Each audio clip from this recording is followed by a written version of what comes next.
Após o intervalo, estamos retomando a nossa quarta sessão ordinária virtual de 8 de fevereiro de 2021. Anuncio agora o processo de recurso 15964-2018, aí 2018-14-16-4. Recorrente Telefônica Brasil S.A., recorrido, célula de julgamento de primeira instância. Relator, doutor José Alexandre Goiânia de Andrade. Registra a presença aqui para fazer sustentação oral de suas razões recursais, doutora Larissa Giarola. Está presente também, para representar o Estado, doutor Ubiratã Andrade. Com a palavra, o relator, doutor Alexandre Goiânia. Senhor presidente, meus nobres amigos conselheiros, doutora Larissa, doutor Ubiratã, amiga Silvana, renovar aqui meu bom dia a todos. Mais uma vez estava com saudade da Câmara, né? A gente desde dezembro sem comparecer à Câmara. Processo que se apresenta, processo da contribuinte Telefônica Brasil, referente ao auto de infração 2018-14164, dígito 4, diz respeito à infração aos artigos 49, parágrafo 4º, inciso 1, 2 e 3 da Lei 12.670 e artigo 20 da Lei Complementar 87/69, com penalidade do artigo 123, 2A da nossa Lei 12.670, alterada pela Lei 13.418. O relato da infração acusa o contribuinte de lançar crédito indevido de ICMS proveniente de operação de entrada de bem ou mercadoria para o ativo permanente do estabelecimento. O contribuinte aproveitou indevidamente créditos de ICMS do ativo permanente, lançados na sua apuração mensal, conforme informação complementar anexa a este auto dos exercícios de 2013 e 2014. Foi lançado o principal de R$ 164.502,22, com multa em igual valor. Auto de infração dado ciência ao contribuinte em 17 de setembro de 2018. A informação complementar, ela traz os seguintes liames. O direito ao crédito de ICMS em operações que tenham resultado a entrada de bens destinados ao ativo permanente da empresa tem respaldo no artigo 20, parágrafo 5º da Lei Complementar 87/96. O controle do crédito de ICMS do ativo permanente, de forma a atender às exigências elencadas no parágrafo 4º do artigo 49 da Lei 12.670, supracitada, é realizado mediante documento de controle de crédito de ICMS do ativo permanente, conhecido CIAP, em modelo previsto pela escrituração fiscal digital, conforme determina o ajuste SINEF 8/97, tá? Descrito na cláusula 1ª, inciso 3º.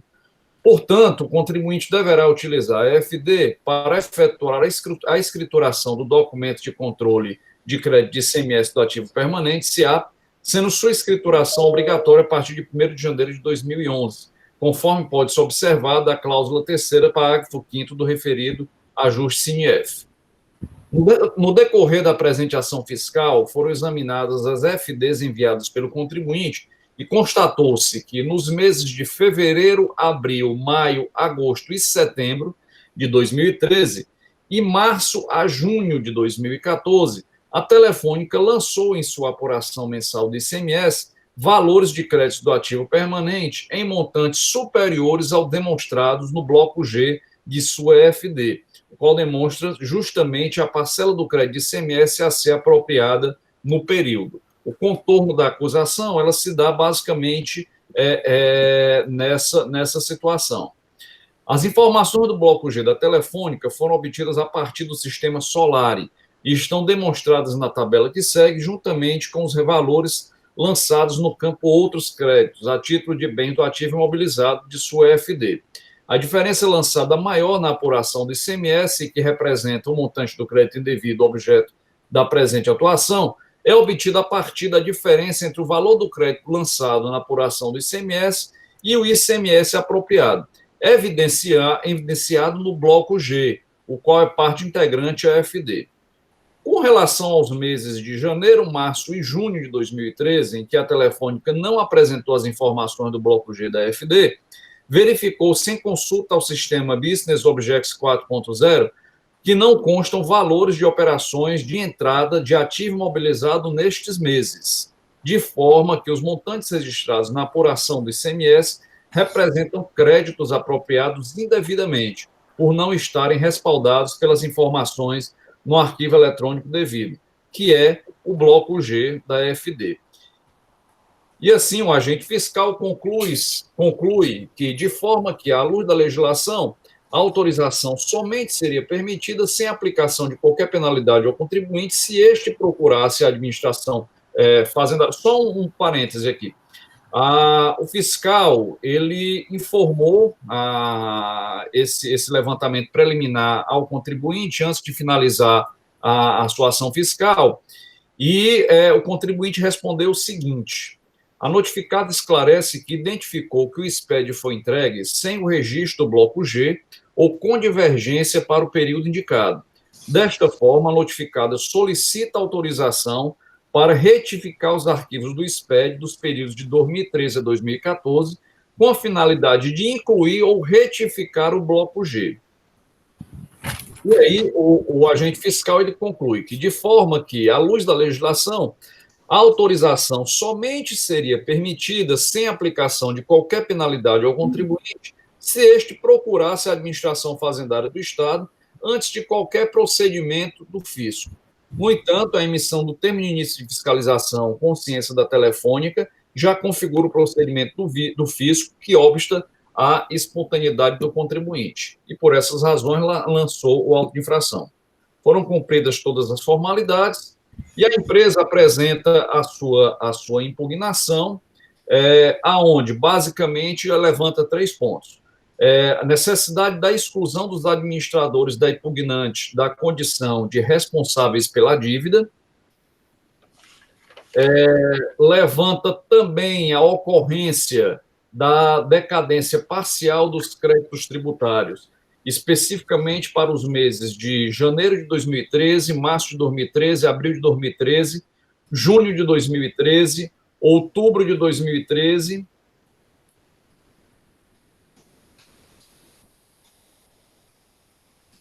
nos traz também a legitimidade dos créditos e do mero descumprimento de obrigação acessória, pedindo a aplicação de penalidade alternativa, tendo em vista que o crédito efetivamente existe, e o que houve foi simplesmente o descumprimento de uma obrigação acessória, por não ter feito a correta informação no bloco G da FD. O processo seguiu para julgamento, em primeira instância, que em breves linhas,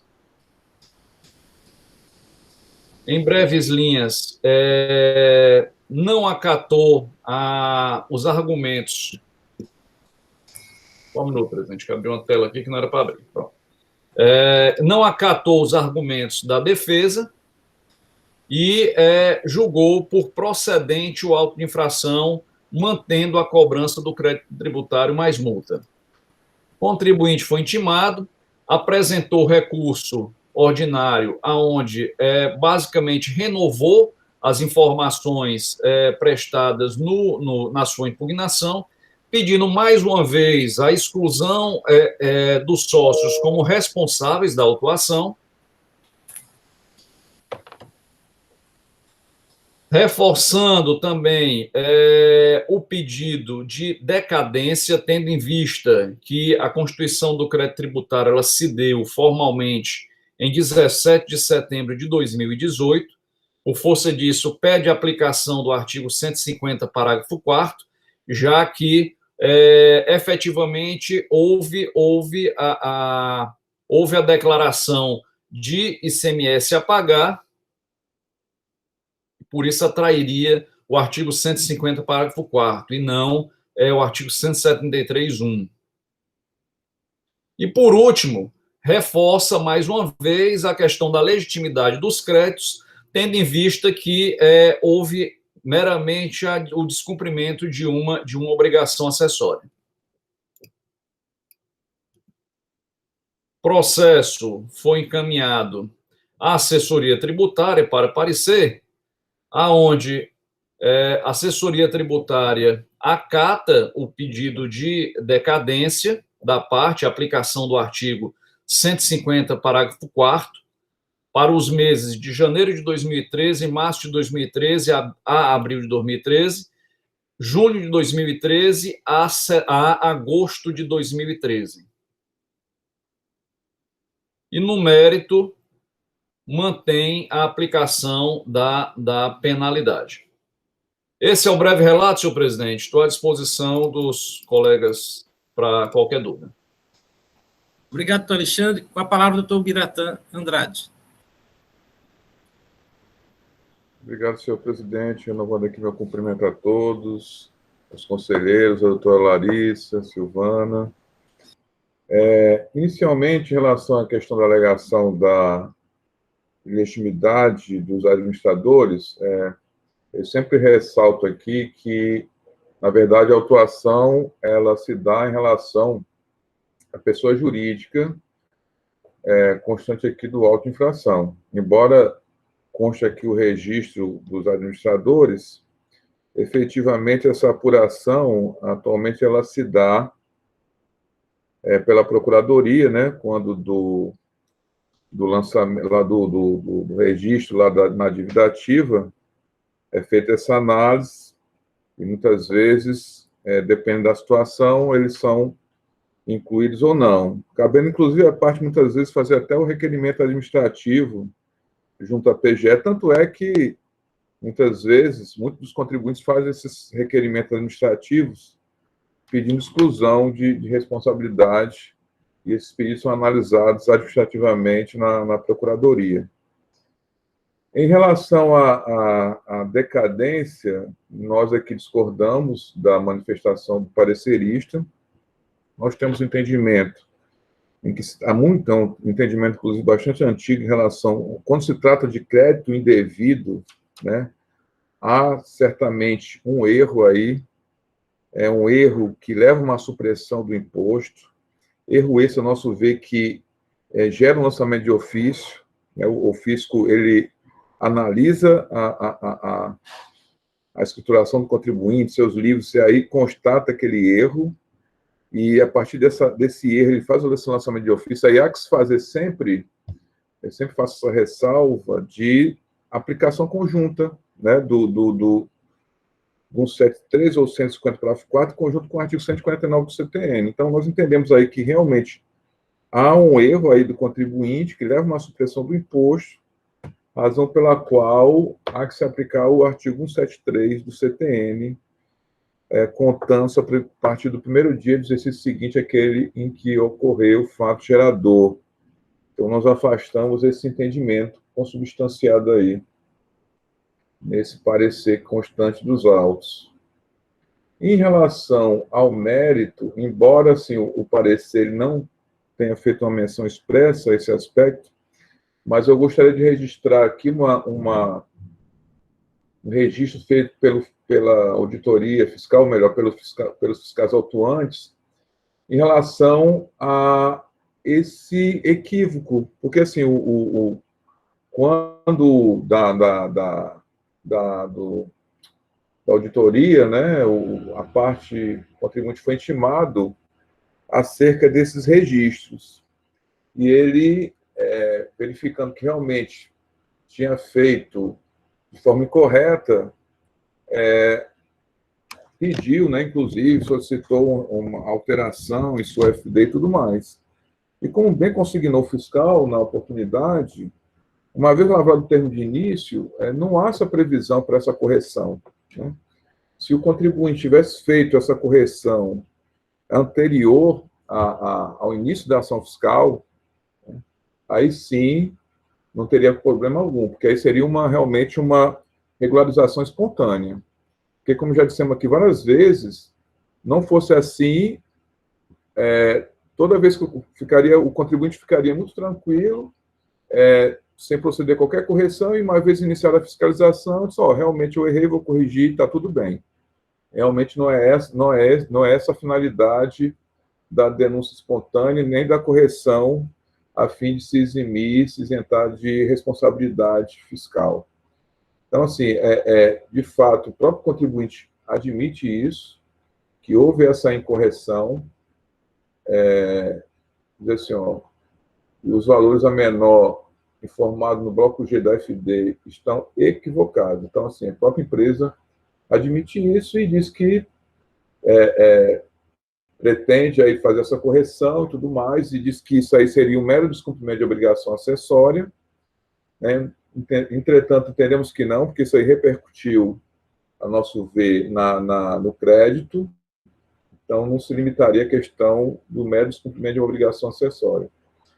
Em linhas gerais, são essas considerações, senhor presidente e senhores conselheiros presentes. Obrigado. Obrigado, Biratã. Com a palavra, a doutora Larissa Giarola. Prezados conselheiros, bom dia. Como vocês bem disseram, é um recurso ordinário interposto pela Telefônica contra a decisão proferida pela Célula de Julgamento de Primeira Instância, que julgou totalmente procedente a auto de infração em questão, lavrado em favor da recorrente por suposto lançamento indevido de créditos CMS relativos a bens do ativo permanente. Ocorre que a decisão singular merece ser reformada pelos breves motivos sumariados a seguir. A primeira questão diz respeito à legitimidade da inclusão de sócios gerentes da Telefônica como corresponsáveis pela dívida tributária. Eis que não foi indicado em nenhum momento o motivo pelo qual ocorreu a inclusão de responsáveis na atuação fiscal, como também não há provas de que eles tenham praticado atos com excesso de poder ou infração de lei, contrato social e estatuto nos termos do artigo 135, inciso 3º do CTN. Inclusive, a decisão recorrida consignou que os diretores estavam sendo elencados apenas a caráter informativo, caso de eventual necessidade de redirecionamento de futura execução contra eles. Apesar desse afirmativo, é certo que a indicação dos diretores no campo denominado responsáveis em auto-infração deixa aberta a possibilidade de serem eventualmente responsabilizados pelo pagamento do crédito tributário em exigência, seja no curso deste processo ou em futura execução fiscal, motivo pelo qual eles devem ser excluídos do auto de infração. A questão da decadência parcial é a segunda questão levantada pela recorrente e, como bem constou no relatório da assessoria tributária, deve ser aplicada a regra do artigo 150, parágrafo 4º do CTN, uma vez que os fatos geradores ocorridos antes de 17 de setembro de 2013 estão atingidos pela decadência, pois a impugnante foi só notificada em 17 de setembro de 2018, mais de 5 anos depois do fato imponível ao contribuinte. Inclusive, o STJ, no recurso repetitivo 973-733, que é um precedente vinculante, firmou a compreensão que são 3 requisitos para a aplicação do prazo decadencial do artigo 150, parágrafo 4º. O primeiro é que o tributo deve ser lançamento por homologação, deve ocorrer o pagamento antecipado inferior ao efetivo devido, e o contribuinte não pode ter recorrido em fraude, dolo ou simulação. Os 3 requisitos foram completamente preenchidos no recurso em epígrafe, pois se o ICMS cobrado é tributo sujeito ao lançamento por homologação, ocorreu o pagamento antecipado do tributo que o contribuinte entendeu que era devido, e não houve, por parte da autoridade, indicação de dolo, fraude ou simulação. E assim, é equivocada a conclusão do julgador singular que deveria ser aplicado o artigo do 173, inciso 1º, porque os artigos 150, parágrafo 4º, 173, inciso 1º são excludentes e têm, inclusive, pressupostos de aplicabilidade distintos. Vou explicar. O primeiro, o artigo 150, parágrafo 4º, determina que o tributo é sujeito por homologação e o contribuinte antecipa o lançamento, seja corretamente ou a menor. Por isso, o termo decadencial do prazo se dá na data da ocorrência do fato gerador, uma vez que o fisco tem conhecimento da ocorrência do fato gerador. Assim, se o fisco recebeu o dinheiro do contribuinte, indiscutivelmente está informado sobre o fato gerador, portanto, tem como analisar se o pagamento está ou não adequado, exclusivo por dever de ofício. Por sua vez, a regra do artigo 173 do CTN regula hipóteses nas quais não há antecipação do pagamento. O sujeito passivo não paga nenhum valor, que não é o caso em questão, ou existe fraude, dolo ou simulação. Na referida sistemática, não há como o fisco conhecer a data do fato gerador. Assim, o prazo inicial da decadência passa a ser contado a partir do primeiro dia do ano seguinte que o lançamento deveria ter sido efetivado. E no mérito, é imperioso esclarecer que a atuação decorre da divergência entre os créditos de ativos mobilizados formados pela empresa no bloco G e as informações constantes da operação de ICMS a recolher. Ocorre que, como já foi bem tratado por vocês, os valores foram lançados a menor informados no bloco G de maneira equivocada, sendo que as informações corretas são aquelas constantes na apuração de ICMS. Então, ela apenas respeitou o suposto procedimento local para restituição do tributo indevidamente recolhido, ou seja, a inserção de informações do bloco G da FD nos termos de ajuste CNIEF 8 de 97. Não há dúvidas que isso é mero cumprimento de obrigação acessória, não havendo motivos para auto de fração cobrando todo o crédito CMS apropriado, mas somente eventual multa de descumprimento de obrigação acessória, uma vez que os créditos são devidos e não tem dúvida disso. Inclusive, a fiscalização em nenhum momento contestou a natureza ou a legitimidade dos créditos em si, sendo questionado apenas o não atendimento ao procedimento previsto na legislação. Logo, ao contrário do atendimento do julgador singular, não há necessidade de se apresentar provas de que o crédito era devido, pois tratar de fato em controvérsia nos autos.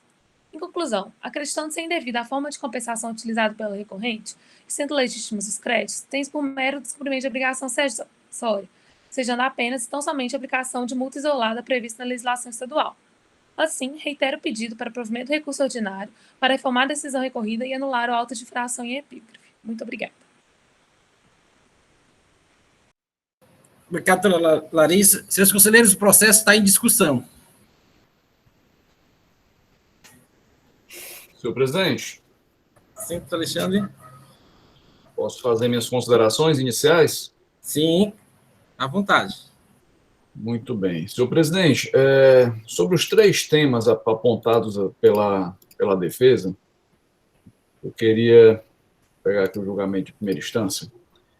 O primeiro, que diz respeito à exclusão do nome dos sócios como corresponsáveis, né, pelo pagamento do crédito tributário.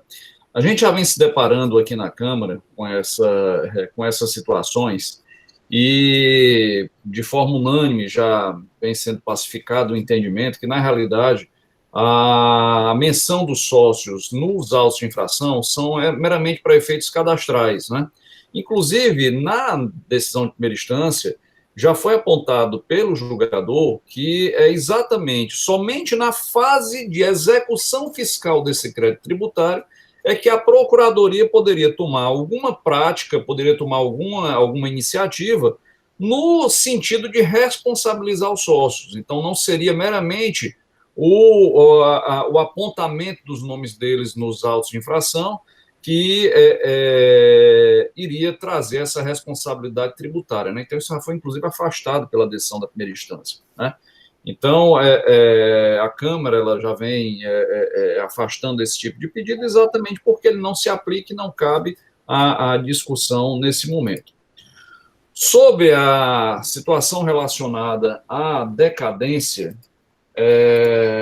eu queria só fazer aqui uma diferenciação para entendimento do que a gente está julgando, né?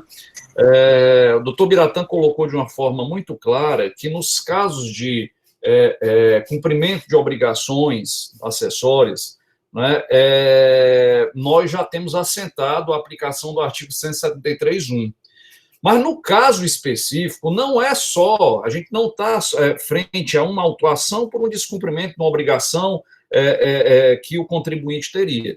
Nós, na realidade, estamos perante a própria apuração do ICMS, não é? Que em outros casos nós já nos manifestamos aqui, que caso qualquer atitude do contribuinte ela tenha qualquer tipo de reflexo na apuração do ICMS e o contribuinte tenha efetivamente declarado ou pago algum ICMS naquela competência, ela trairia o artigo 150, parágrafo 4º, né?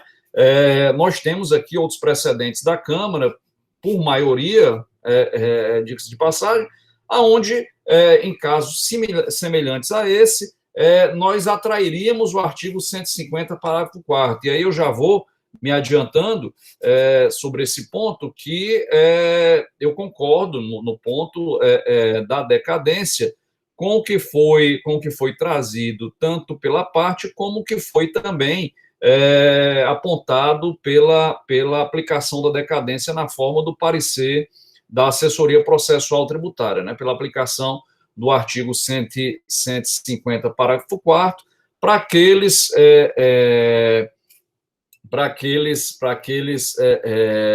períodos de apuração que estariam aí dentro dos 5 anos, que extrapolariam 5 anos da possibilidade da data da constituição do crédito tributário para trás, ou seja, de setembro de 2018 para trás.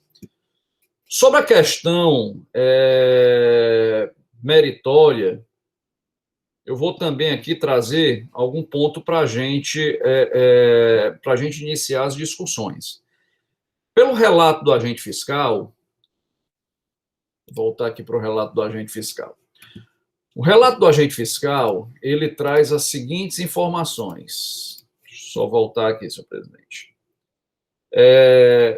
Pelo que eu pude extrair aqui do relato do agente fiscal, a doutora Lineide pode até nos trazer algum detalhe com mais clareza.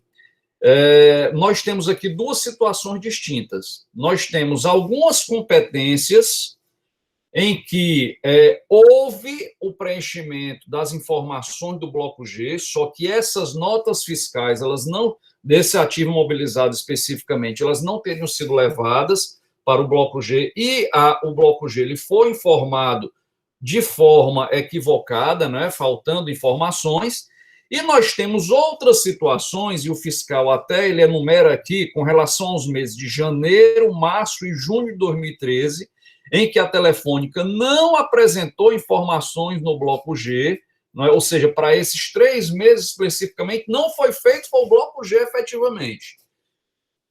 Nesse primeiro caso, eu entendo que o crédito ele tem que ser mantido, né? Nós temos aí a primazia do princípio da verdade material, é algo que se busca aqui nesse contencioso. Foi algo que, inclusive, no julgamento dos processos anteriores, ficou de uma forma pacífica e bem clara a oportunidade do contribuinte em trazer essas informações, e me parece que é o que foi trazido dentro dos autos, não é? Efetivamente, o crédito existe. Nós não podemos aqui, até mesmo a título de estar ferindo aí o princípio da não cumulatividade também, nós não podemos, simplesmente pelo fato do contribuinte não ter cumprido uma obrigação acessória, nós não podemos simplesmente afastar o direito ao crédito que ele efetivamente ele tem, né? Então, eu acredito que para essas situações onde o contribuinte fez, sim, a apresentação do bloco G, mas com dados incompletos, né, nós podemos, sim, aqui estar confirmando o direito a esse crédito. Tá? Em um primeiro pensamento, é isso que eu tenho a trazer à Câmara, senhor presidente. Obrigado, doutor Alexandre. O processo está em discussão. Senhor presidente, só um adendo aqui, me perdoe. Até mesmo esse último ponto, eu trago com força no próprio artigo que penaliza a empresa, tá? Que ele diz o seguinte: crédito indevido, assim como 123(2)A. Crédito indevido, assim considerado todo aquele escriturado na conta gráfica do ICMS em desacordo com a legislação ou decorrente da não realização de estorno, né? Eu entendo que essa vinculação aqui, ele se dá ao tipo do crédito que está sendo trazido, e não a formalidade de apresentação desse crédito ao fisco, né? Só essa informação que eu teria que trazer de acrescentar, senhor presidente. Obrigado, doutor Alexandre. Senhores, o processo está em discussão.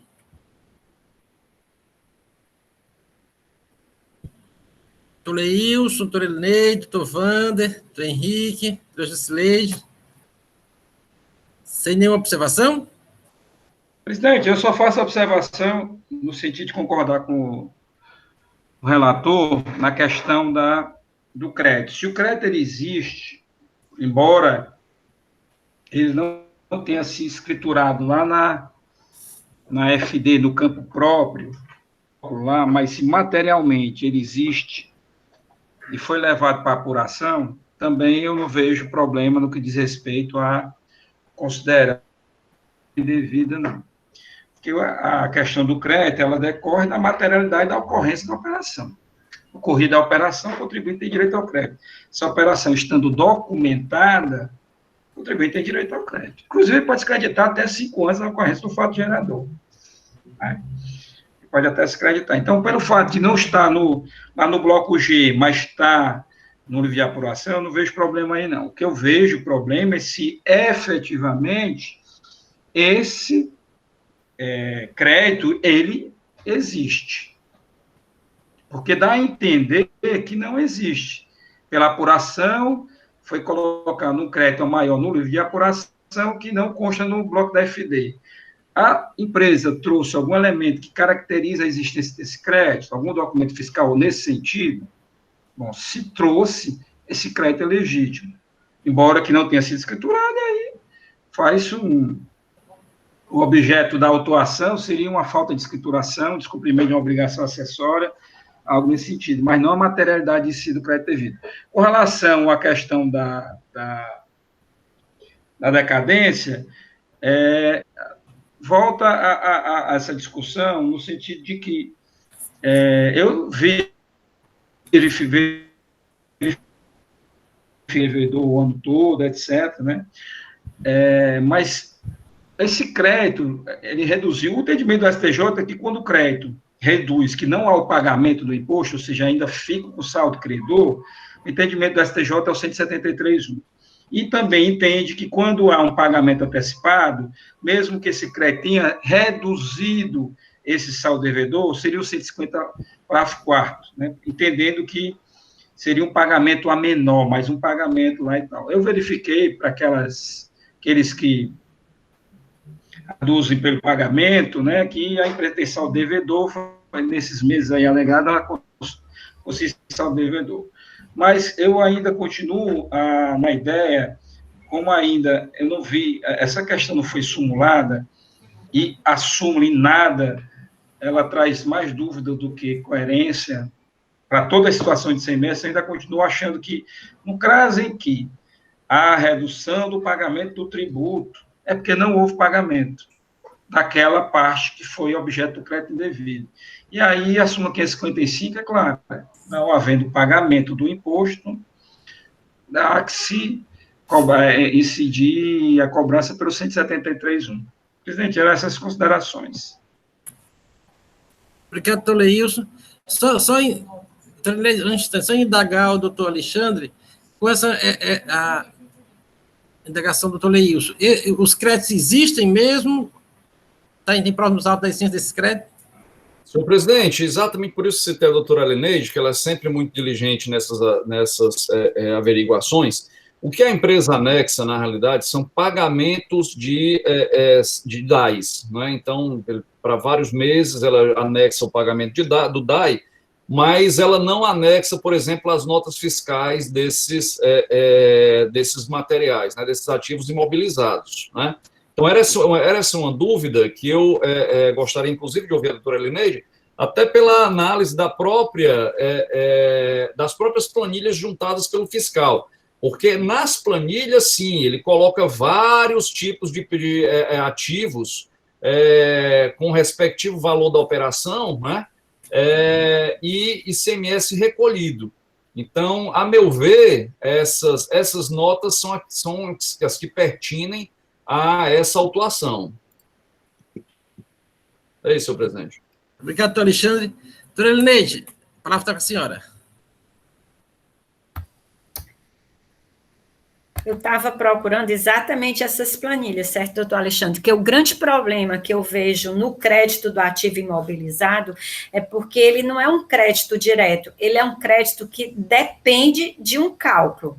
E um cálculo bem, digamos assim, um pouco complexo. Daí porque a necessidade da apuração.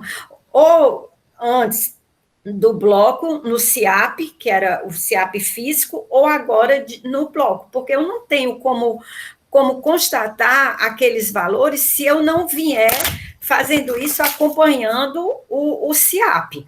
Porque, primeiro, vem um saldo do mês anterior, aí aquele saldo do mês anterior eu vou adequar aquelas operações tributadas, principalmente em questão de telefonia, que envolve outros aspectos. Aí eu não estava encontrando, era realmente essa planilha que demonstrava que ele teria direito a esse crédito. Eu estava encontrando só o levantamento aqui do agente do fisco. Porque quando ele diz assim, é indevido porque não preencheu o CIAP ou preencheu de forma diversa, em desacordo com a legislação, é porque ele fez o cálculo e viu que aquele cálculo das tributadas não estavam de acordo com o que determina as regras. Até aí os outros colegas podem procurar. Essa planilha, no próprio auto tem uma planilha, mas se refere, eu acho que é ao auto do doutor Henrique. Eu estou procurando em elementos formais. Eu não tinha aberto a planilha mesmo. Doutor Leite, o doutor Henrique encontrou alguma coisa aí? Que eu não estou encontrando. Os termos formais, eu também discussão, sim. Deixa eu tentar contribuir aqui, doutora Elineide, doutor Pronto. Alexandre, por favor, me permita. Pois não. Na realidade, eu estou olhando a própria planilha que está na informação complementar aqui na folha 6, tá certo? Pronto. Assim, está um pouco difícil de enxergar, porque a gente está, assim, os valores estão pequenos, né? Mas na hora que a gente dá o zoom, a gente vê que esses valores condizem com a planilha que está um pouco mais acima, né? Por exemplo, mês de janeiro, 1.423,11, se eu não me engano. É isso, doutor Alexandre? O senhor está me acompanhando? Exatamente. Eu só não consigo enxergar aqui, Henrique, o que está em preto, né? Está tipo achurado, acho que por conta da digitalização, né? Isso, mas pelo que a doutora Elineide falou e por essas contas que a gente está vendo aqui, por exemplo, se o senhor pegar o mês de fevereiro, né? Aparece o mesmo valor, 1.423, né? Não sei se o senhor está vendo, né? Estou. Mas aí ela dá direito, a empresa está dando uma diferença só de 1,25. É como se ela tivesse algumas operações tributadas e que ela teria direito, sim, a essa parcela nesse mês, entendeu? Então, não é que o fiscal tenha excluído o crédito da empresa, mas ele fez o cálculo mês a mês e no mês que aparece como zero, é como se ele não tivesse direito porque não deve ter tido operações tributadas nesses meses. É a conclusão que eu chego. Não sei se vocês concordam comigo, doutora Elineide pode ajudar aí nesse raciocínio. Pronto, estou vendo agora. Era em cima do que eu estava falando. Quando ele refaz exatamente com base no que teria tributação, não teria tributação. Então, nesses meses zerados, é esse o raciocínio, doutor. Mas, um parênteses, nesses meses zerados, é exatamente onde o agente fiscal ele fala que a empresa não apresentou nada. Né? E o restante dos meses aqui, na realidade, também se referem à autuação, né? Então, assim, não é que ela não teria, ela não está apresentando nada aqui, ela não fez nada no bloco G, ela não colocou o SIAP no bloco G, né? É o que eu estou imaginando. Pois é, quando ela não coloca, eu não tenho, por exemplo, eu não tenho como saber qual foi a movimentação que teve naquele mês, naqueles itens do imobilizado, daí o crédito, eu não tenho como determinar o crédito. Daí a importância do preenchimento do SIAP. Primeiro, porque eu vou ver, porque pode ter que alguns itens tenham sido retirados do imobilizado, tenham sido vendidos, outros entraram, e também o cálculo da proporcionalidade com relação às tributadas e às não tributadas. Quando o próprio contribuinte não faz esse cálculo, e não traz nada desse cálculo, como é que eu vou saber qual é o valor o correto? Foi nesse princípio que o agente do fisco fez. Ele faz isso com base no documento da empresa, no caso aqui. É isso que eu estou compreendendo também. Ele partiu dos documentos da empresa e verificou se aqueles créditos que estão lá no bloco não G... Não é que a empresa não tem, é porque a empresa não apresentou elementos que ele chegasse a isso. Doutora Elineide e doutor Leilson, a doutora Larissa levantou aqui a mão, acho que ela quer prestar alguns esclarecimentos sobre esse documento. Depois eu passo para a palavra do doutor Biratã. Doutora Larissa, com relação a esse aspecto suscitado pelos conselheiros.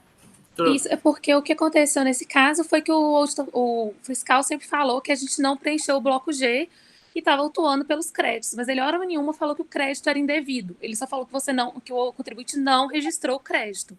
Como ele não alegou que o crédito era indevido, a empresa não se defendeu do crédito ser indevido ou não, porque isso não estava em discussão.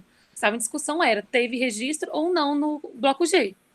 Caso os senhores entendam que é necessário que a empresa demonstre o cálculo realizado até o bloco G retificado, que a empresa retificou depois, mesmo não tendo autorização do fisco, eu peço uma concessão de um prazo de 30 dias, caso os senhores concordem, para juntar esses documentos nos autos. e caso prefira, a gente até pede uma perícia, que a perícia apura os cálculos realizados pela empresa e os cálculos considerados pelo fisco como devidos. Senhor presidente. Obrigado, doutor Larissa. Doutor Biratã, com relação a... Presidente, pode permitir, acho que o Alexandre Goiânia, o doutor Alexandre quer fazer um esclarecimento. Tá Seria certo. melhor ele se manifestar logo. Doutor Biratã, doutor Alexandre.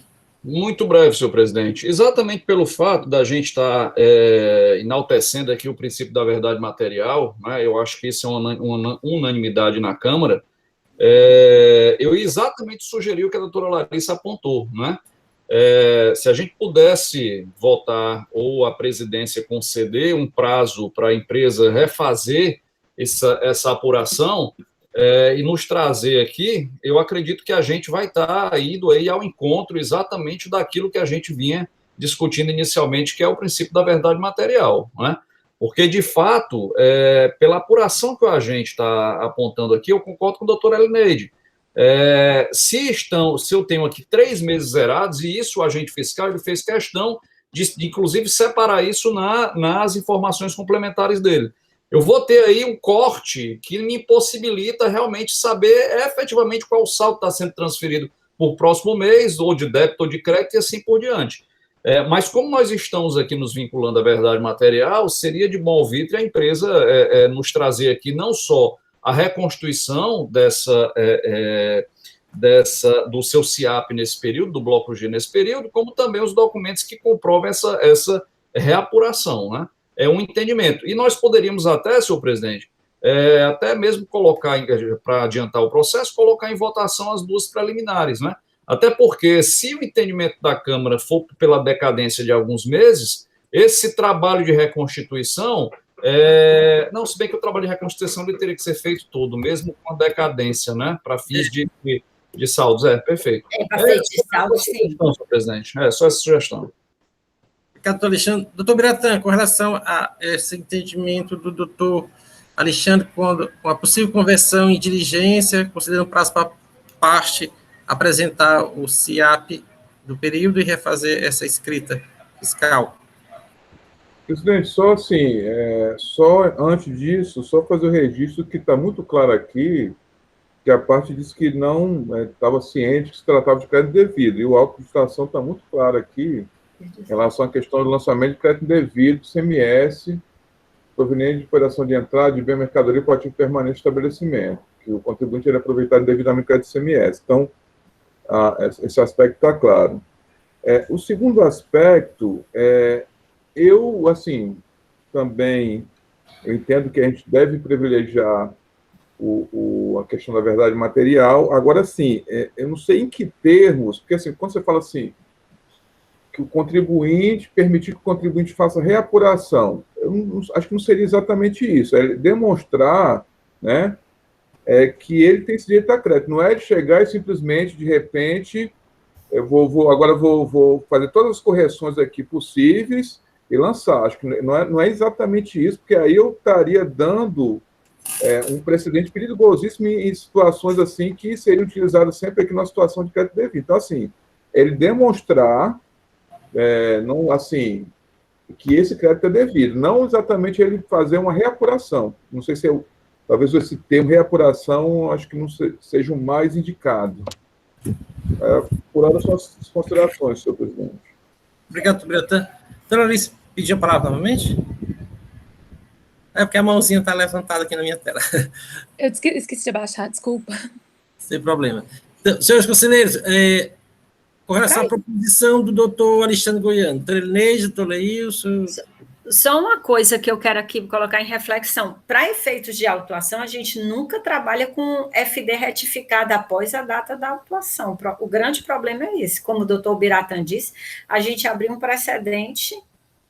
Não existe previsão para que você faça retificação de FD, seja antes, depois da fiscalização, antes do processo vir à pauta, ou seja, ainda no processo em pauta, um pendente leve contencioso. Não existe essa possibilidade legal de se determinar a retificação de FD.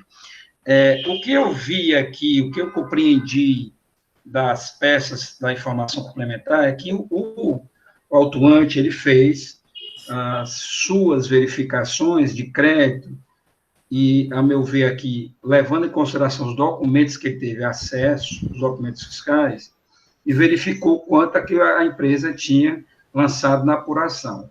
E sempre deu uma diferença. Teve meses que não deu, que estava zerado, então o valor que estava lá que ele verificou, né, no crédito de apuração, a empresa não trouxe nenhum elemento que desconstituísse essa diferença nos meses que estão zerados.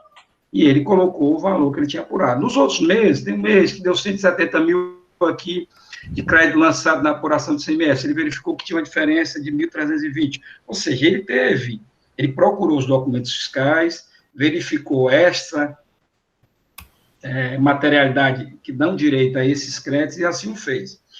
Com essas diferenças, ele até intimou a empresa para que a empresa se manifestasse desses créditos indevidos. Por isso que a empresa não pode aqui alegar que não sabia que estava sendo autuada por crédito indevido. Ela tinha plena consciência do que está aqui, até pela resposta que ela deu na intimação.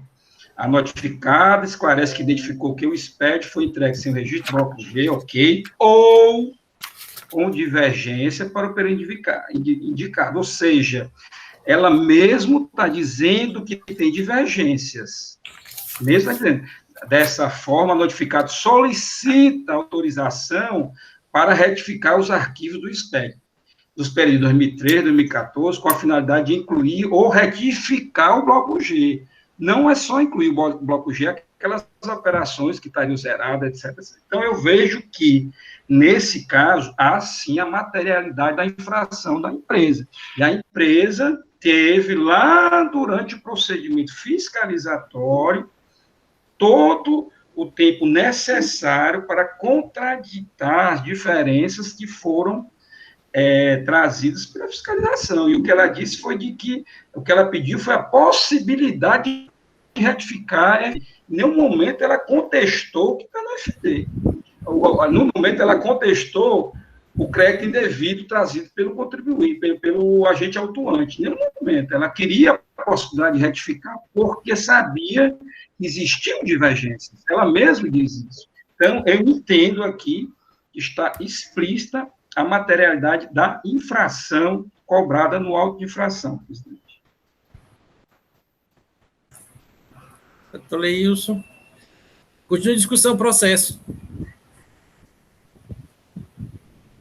Presidente, só uma informação acerca do que eu consegui extrair dessa informação que está aqui nas informações complementares. A empresa, na realidade, quando ela foi intimada, né, para justificar as diferenças apuradas, em nenhum momento a empresa chegou aqui e disse que, efetivamente, o crédito não existe. Né? O que ela disse, na realidade, é que o SPED foi entregue sem o registro do bloco G, né, ou seja, ela, na apuração dela, ela utilizou os créditos. Né? O bloco G, na realidade, é que o registro não constou do bloco G, né?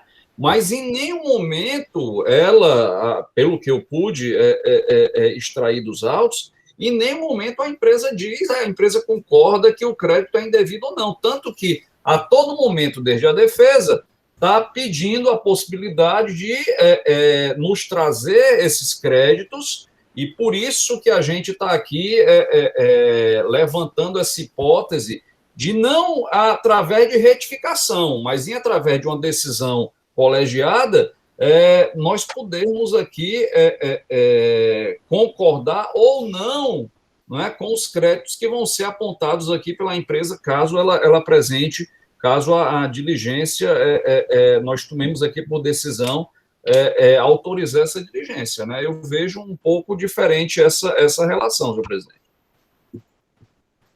Doutor Alexandre, continue a discussão, senhores conselheiros, ou já estão aptos a votar o processo?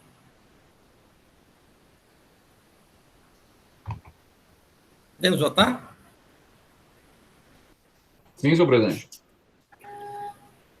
O doutor Alexandre vai propor a conversão de diligência para a empresa anexar o bloco G, ou vai passar lá para o mérito? Senhor presidente, eu proporia a apresentação da empresa, não só do Bloco G, como ela pediu desde o início da fiscalização, obviamente, sem poder fazer naquele momento para fins fiscais, mas, além disso, né, que nos comprove aqui efetivamente, como já foi apontado pelo doutor Biratã, como já foi apontado pelo doutor Leilson, pela doutora Elineide, que nos apontem especificamente, de forma fática, né, com a apresentação de documentos fiscais, quais os créditos que ela está trazendo nesse momento para a reapuração desse ICMS, né? Ou seja, aqueles créditos que ela utilizou quando da elaboração da conta gráfica dela, né?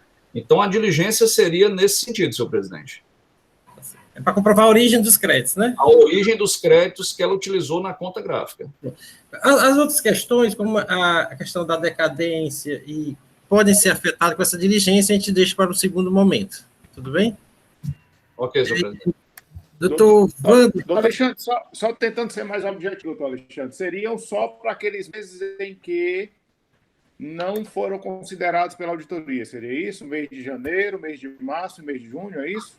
Na realidade, doutor Henrique, seriam para todos os meses, né? Porque todos os meses eles têm diferenças, né? Então, assim, não só para esses meses que estão zerados, porque nós temos aqui situações de meses que foram zerados, que, ao que eu entendi, foram meses que efetivamente o Bloco G ele não foi enviado, como nós temos meses aqui que o Bloco G foi enviado, mas que créditos não foram apontados neles, e sim somente na apuração do ICMS, né? Então, seriam para todos os meses. Não, mas nos outros meses os créditos foram apontados e considerados, sim.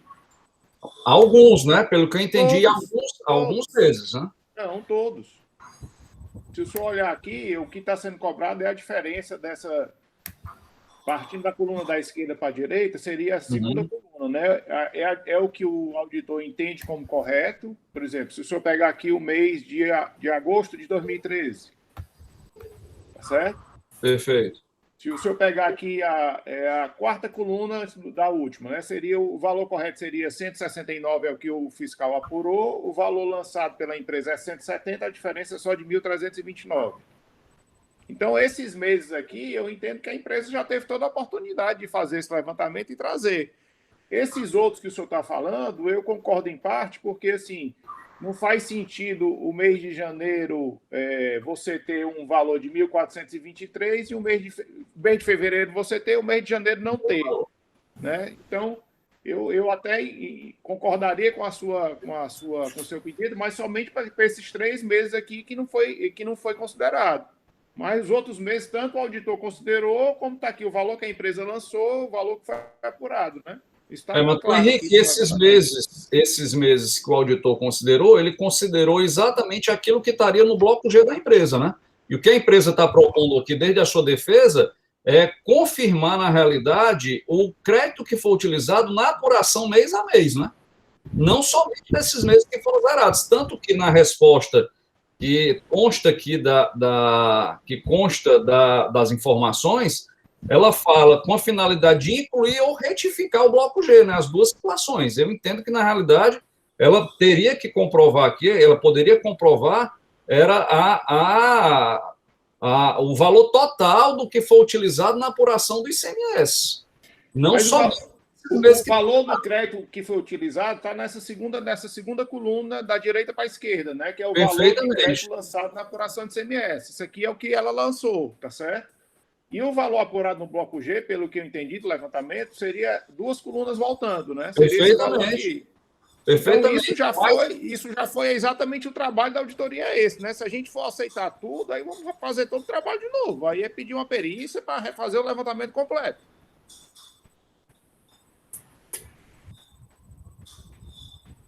Eu não consigo enxergar nessa planilha, exatamente porque está achurado aqui em preto, esse entendimento. Realmente eu não consigo enxergar. A doutora Larissa tinha levantado a mão, quer prestar conhecimento com relação a esse aspecto, Larissa? Isso, porque a diferença é justamente no livro de apuração e o valor no bloco G. Então, independente de ter mostrado ou não, foi igual o doutor Alexandre falou, independente da empresa ter apresentado ou não o bloco G, vai ter essa diferença. Porque, por exemplo, no mês de janeiro, tem essa diferença de 1.423, porque o bloco G está zerado.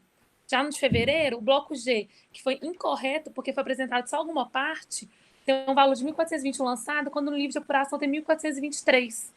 Então, todos os meses tem congruências no lançamento do bloco G, porque o bloco G apresentado pela empresa na época da fiscalização não foi completo. Então, por isso que a gente pediu a retificação do bloco G na época, que não foi deferido, mas mesmo assim a empresa retificou. Então, se a gente conseguir comprovar que todo o crédito, independente de ter apresentado o bloco G ou não, é devido, a gente conseguiria desconstituir toda a autuação. Porque a gente quer demonstrar que o crédito tomado é devido, em homenagem ao princípio da verdade material, independente do procedimento ter sido incorreto e isso ocasionar uma obrigação acessória. Porque o livro de apuração estava correto o tempo inteiro. Tanto que ele se baseou no livro de apuração para ir à autuação. A autuação dele é o que está no livro de apuração, diferente do bloco G. Então, deu essa incongruência de valores. Porque a gente conseguiu... O livro de apuração sempre esteve correto. Então, a gente vai comprovar que o livro de apuração está correto, que os créditos lançados lá estão corretos, e por isso houve mero erro de lançamento do bloco G. Que foi o que foi autuado. Essa diferença.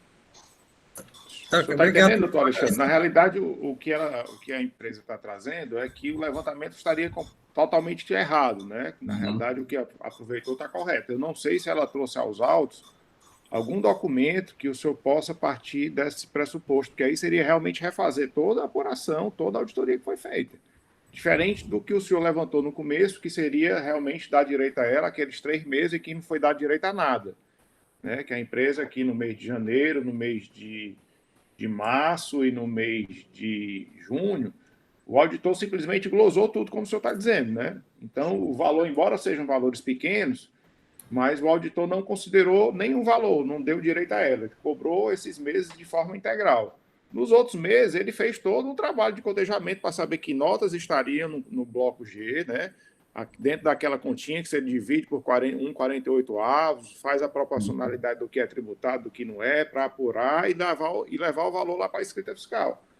Então, o que eu entendi que a empresa colocou, que se for caminhar para essa linha, realmente aí teria que ser uma perícia para refazer todo o levantamento, e eu não vejo nos autos nada que nos leve a esse entendimento. Mas, assim, o senhor... Pode ser que esteja entendendo ou tenha alguma documentação que traga um entendimento diferente aí para a gente.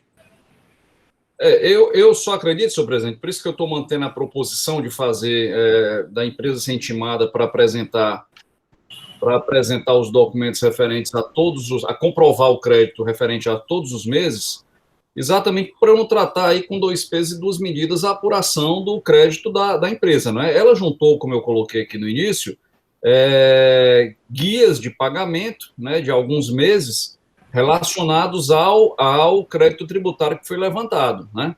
Então, assim, eu acredito que seria de bom alvitre, até, como já disse aqui, em homenagem ao princípio da verdade material, realmente se refazer essa apuração, ou, como o doutor Lewis colocou, que a empresa ela traga aqui, através da diligência, comprovação de que, efetivamente, aquele crédito que foi aproveitado na apuração do ICMS, ele está em consonância com a realidade dos fatos, né, com a verdade material.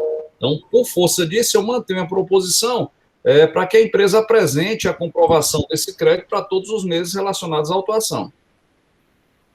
Tá certo. Eu vou, então... Deixa eu só fazer aqui uma colocação, que quando eu analisei essa planilha, o que eu verifiquei foi que, neste valor de crédito lançado na apuração do ICMS, estão ali elencados valores referentes ao ICMS, que é crédito originado do CIAP. Penso que é assim, olha, o que está, aliás, minto, o da direita seriam, o da esquerda seria aquilo que a empresa jogou lá no livro de apuração dela como créditos oriundos de ativo permanente. Quando o fiscal pegou o livro do CIAP, verificou e verificou mês a mês esses saldos, isso aqui é uma intuição minha, esses saldos entre o valor que está lançado na apuração, esquece aí a FG lá, o campo da FD lá, verificou o valor do saldo de apuração lançado mês a mês como crédito de ativo permanente, e ele foi no livro CIAP, com os documentos, verificou que havia diferenças. Aí você está me dizendo assim, olha, mas no primeiro mês, em janeiro, Está zerado aqui, mas o contribuinte lançou, na sua apuração, um valor de R$ 4.423,11. E a diferença aqui é de os 1.423,11. Eu estou entendendo que esses 1.423,11 não teria crédito no SIAP, tá? Não teria crédito no SIAP, daí o contribuinte ter jogado lá na apuração. Então, assim, se fosse... E aí, por todos, entendo que o agente do FIS verificou o SIAP e saía comparando com o que está lançado na apuração. E aí ele foi verificando essa divergência que existe aí na última coluna, né? Essa era a minha linha de raciocínio, por isso que eu disse que tinha entendido que havia materialização. Bom, se está se discutindo por uma possível perícia, eu só vejo uma forma da gente verificar essa perícia.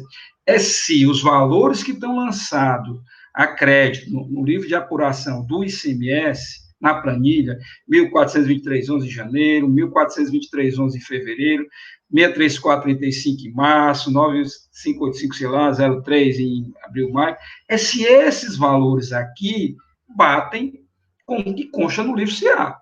Eu só vejo essa possibilidade de perícia. É verificar se o crédito lançado na apuração do ICMS, nesses meses da planilha, se eles estão semelhante ao valor que está lançado lá no crédito de direito do contribuinte no SIAP. E aí não se trata de refazer o levantamento, é verificar a adequação do valor lançado no de apuração com o valor que está lá no SIAP.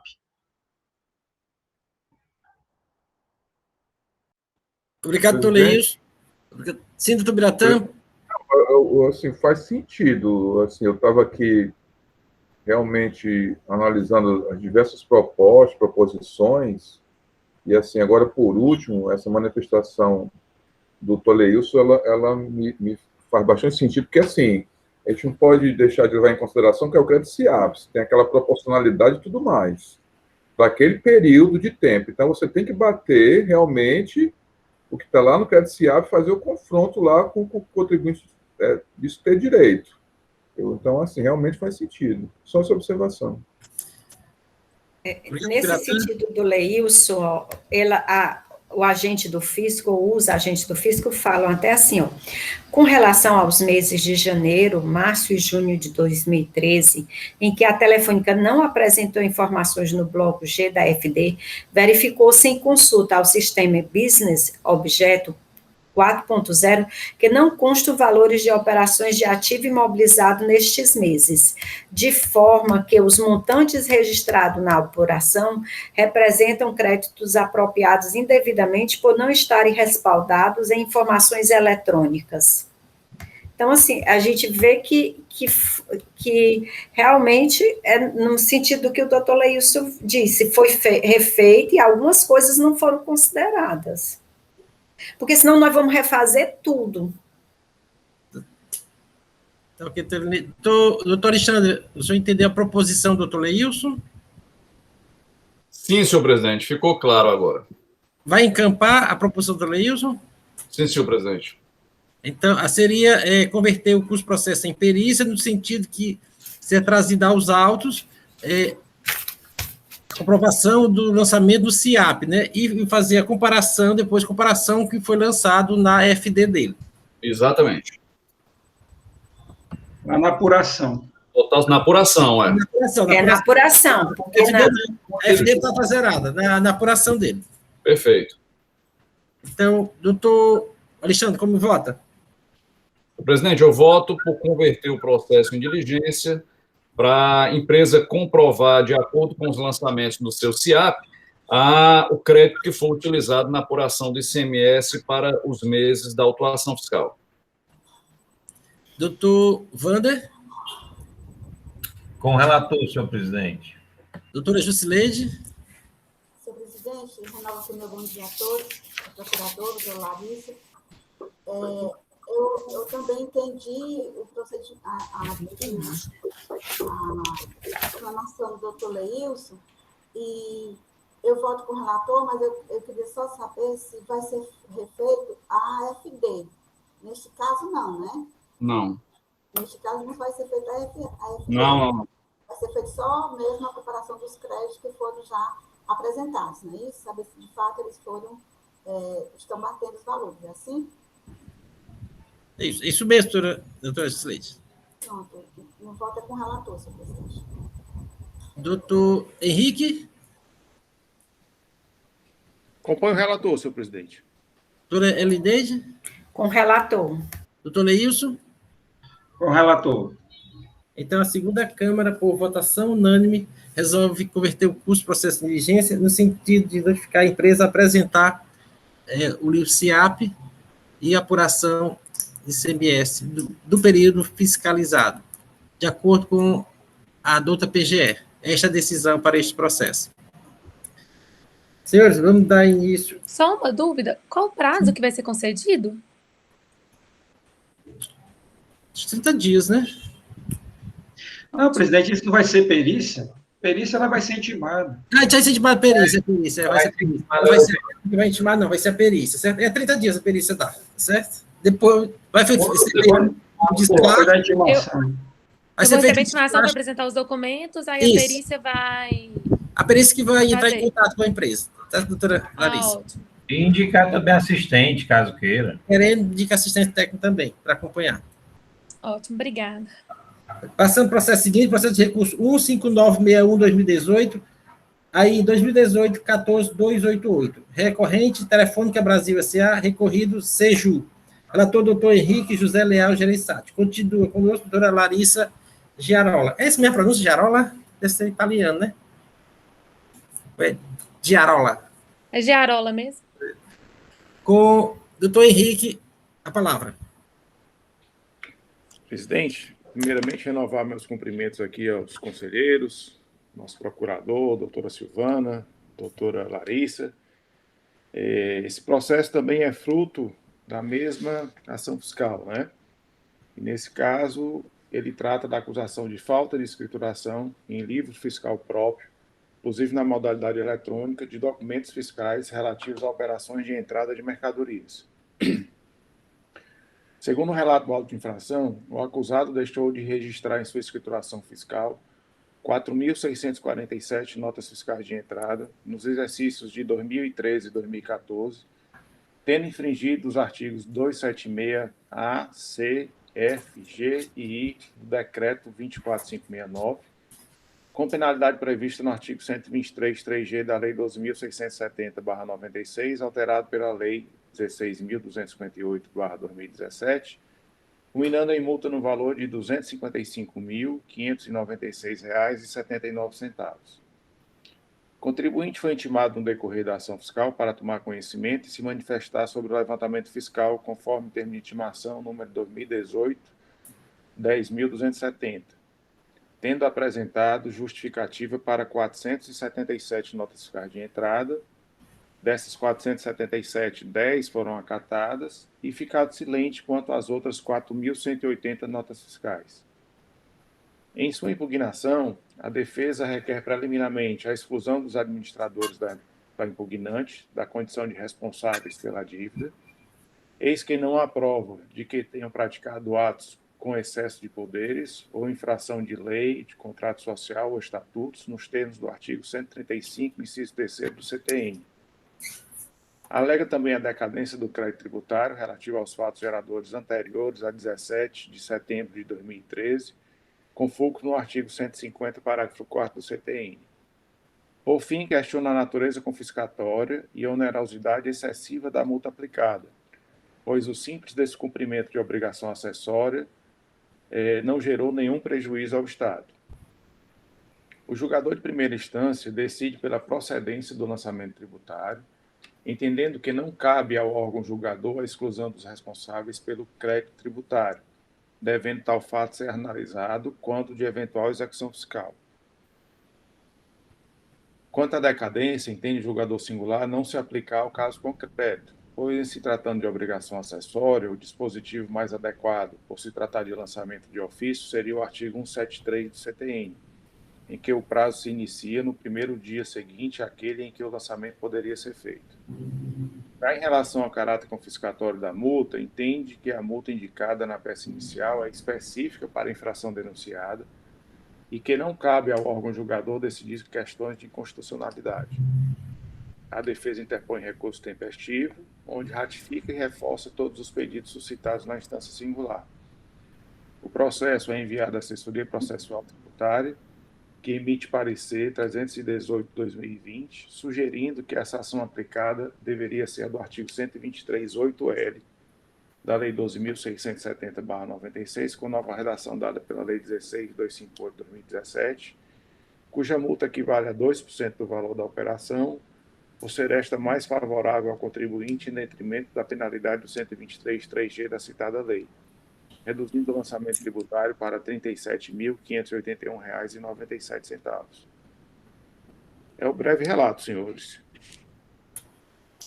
Obrigado, doutor Henrique. Com a palavra, doutor Biratã.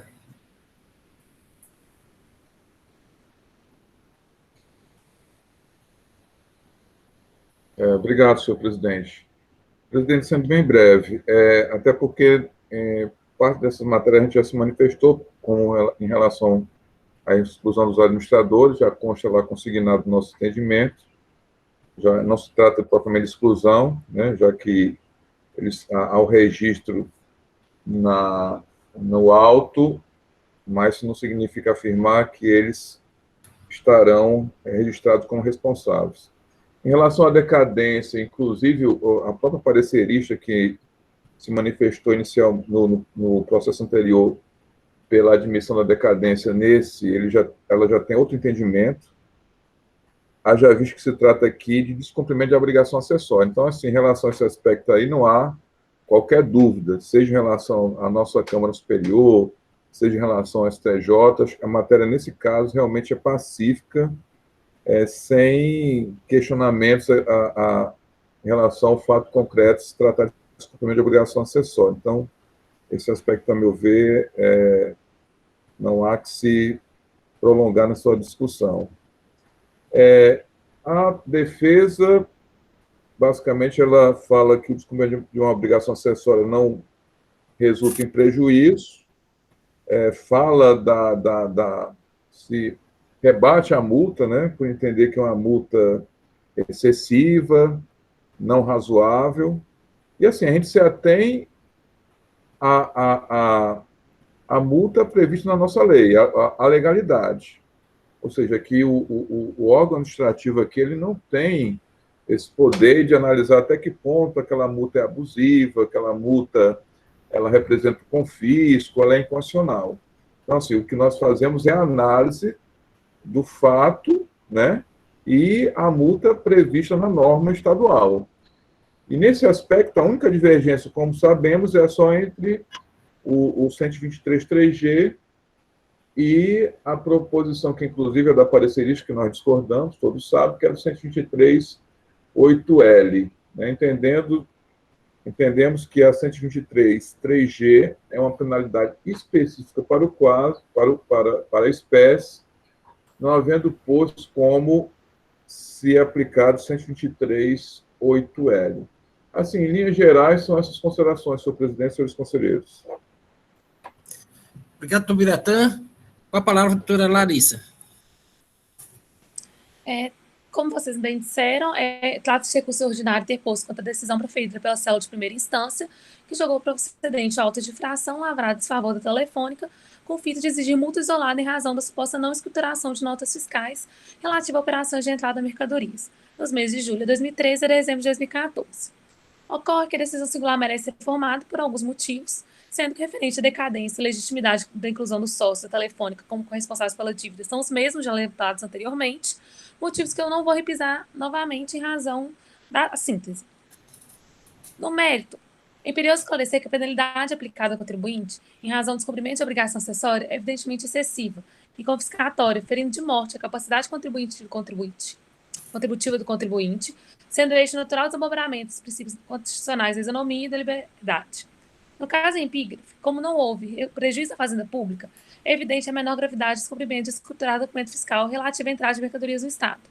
Posto isso, inexistindo tributo a pagar, obrigação acessória se transforma em mera formalidade, destituída de qualquer função, sendo desrazoada a punição excessiva aplicada em razão do seu descumprimento, que pode até justificar em valores módicos como medida de caráter pedagógico.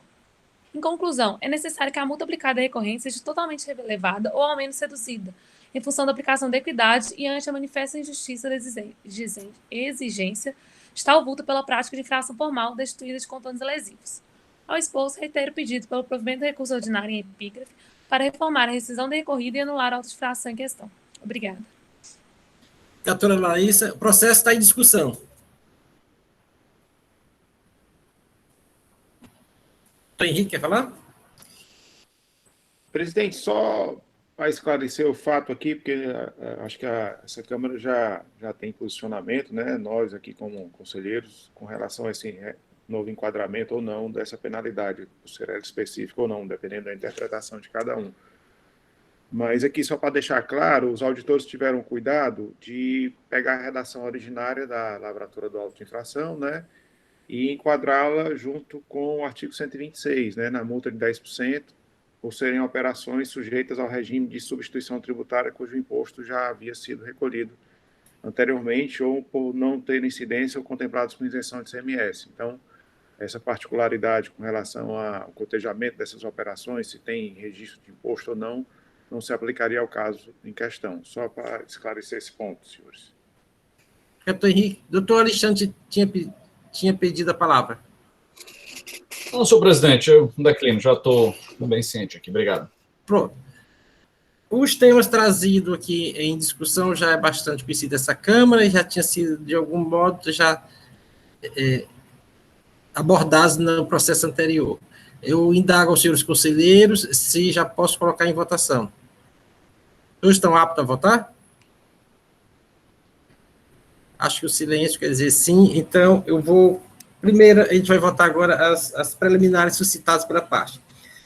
Com relação à responsabilidade dos diretores, a exclusão dos diretores do lançamento.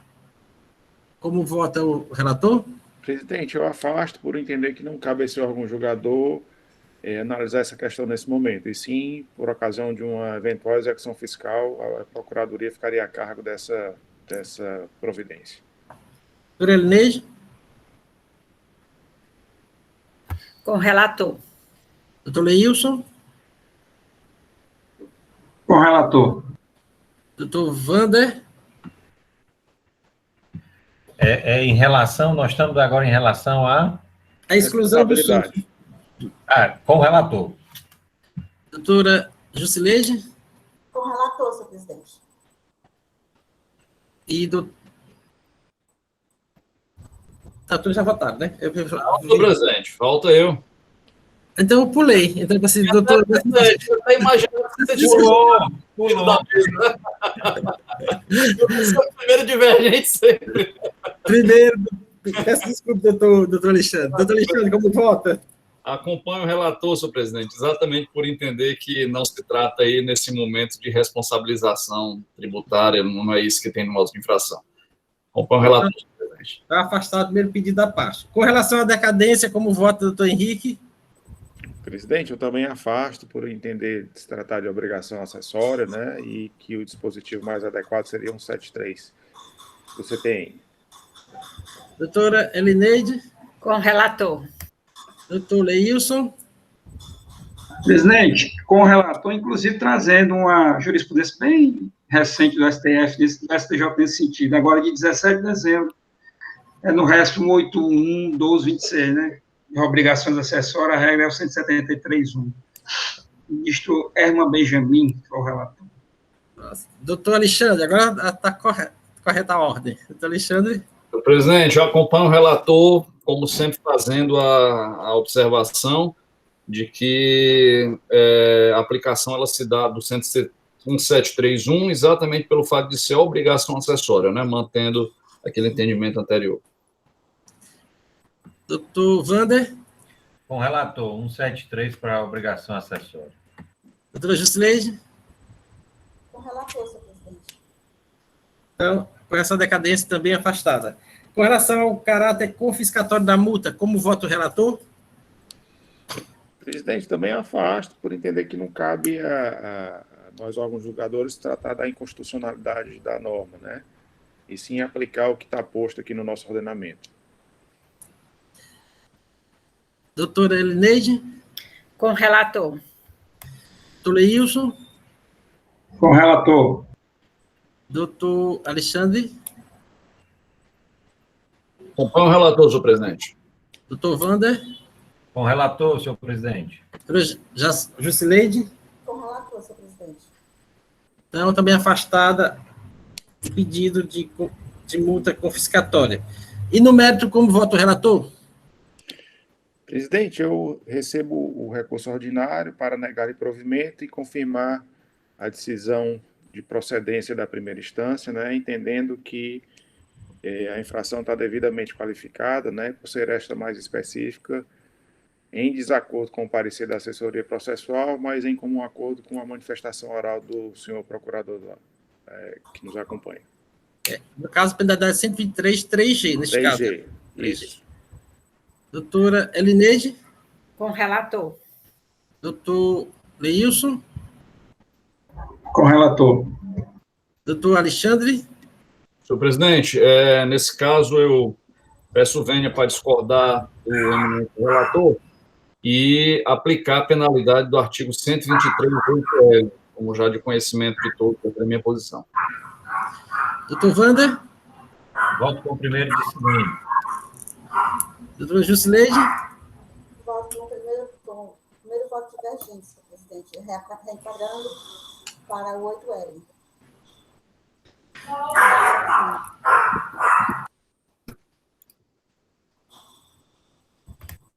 Só um instante que o cachorrinho do vizinho está latindo. Voltando aqui, então, verificado o empate, compete ao presidente proferir voto de Minerva no presente caso. Neste caso, também, eu já tenho um posicionamento formado desde o início, quando assumi a presidência da Câmara, no sentido de que a 3G é a penalidade específica e deve ser aplicada ao presente caso. Portanto, voto com o relator. Esta decisão para este processo. Gostaria de agradecer a participação da doutora Larissa, né, e de Eu que agradeço. E de todos os presentes. Está encerrada a sessão. Não, está aberta para assuntos gerais.